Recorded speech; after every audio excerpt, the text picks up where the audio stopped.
1970 ते 1980च्या दरम्यान अमिताभ बच्चन यांचा उदय भारतीय चित्रपटसृष्टीमध्ये झाला. अँग्री यंग मॅन म्हणून अमिताभ बच्चन यांची ख्याती पसरलेली आहे. त्यावेळेस भारताने तेवढी प्रगती केलेली नव्हती.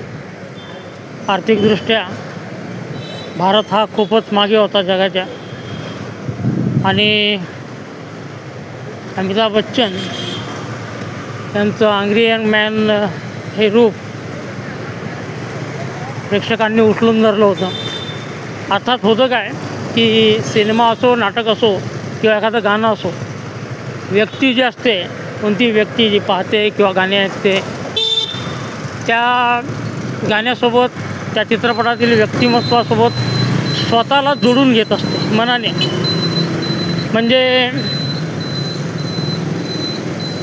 मानसशास्त्रीयदृष्ट्या अमिताभचं एखादं व्यक्तिमत्व असेल तर त्या व्यक्तिमत्वाचा प्रभाव मनाशी एवढा जोडला जातो की एखाद्या व्यक्तीला असं वाटू शकतं की हे कॅरेक्टर माझ्या जीवनासारखंच आहे. अजून एक उदाहरण देता येईल. एखादं गाणं असेल, किशोर कुमारचं असेल किंवा एखादं प्रेमगीत असेल किंवा एखादं सॅड सॉन्ग असेल, तर व्यक्तीची भावना अशी असते, ते गाणं ऐकल्यानंतर त्या गाण्यातील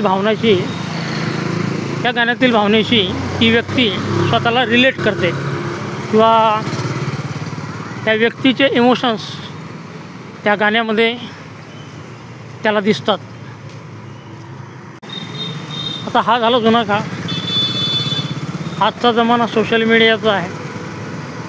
मी एक 4-5 दिवसापूर्वी AI म्हणजे आर्टिफिशियल इंटेलिजन्सने निर्माण केलेला व्हिडिओ पाहिला होता. त्याच्यामध्ये एक कुत्र्याचं पिल्लू दाखवलेलं आहे आणि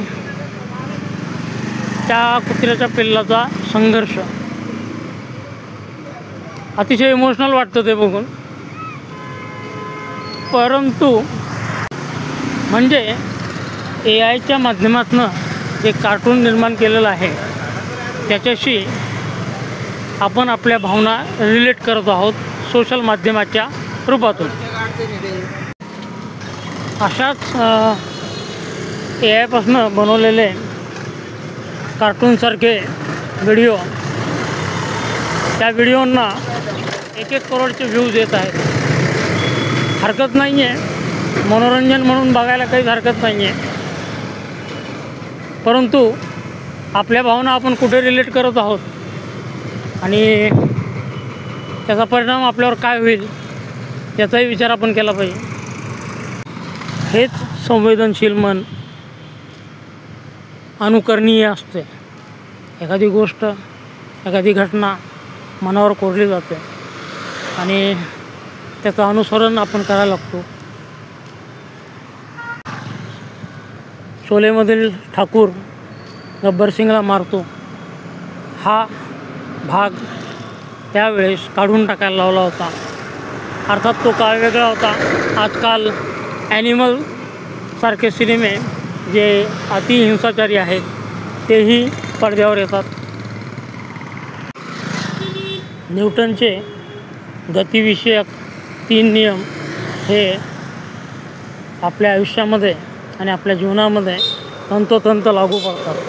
ते जे नियम आहेत ते आपल्या जीवनामध्ये लागू पडतात. मानवी मन हे संवेदनशील असतं.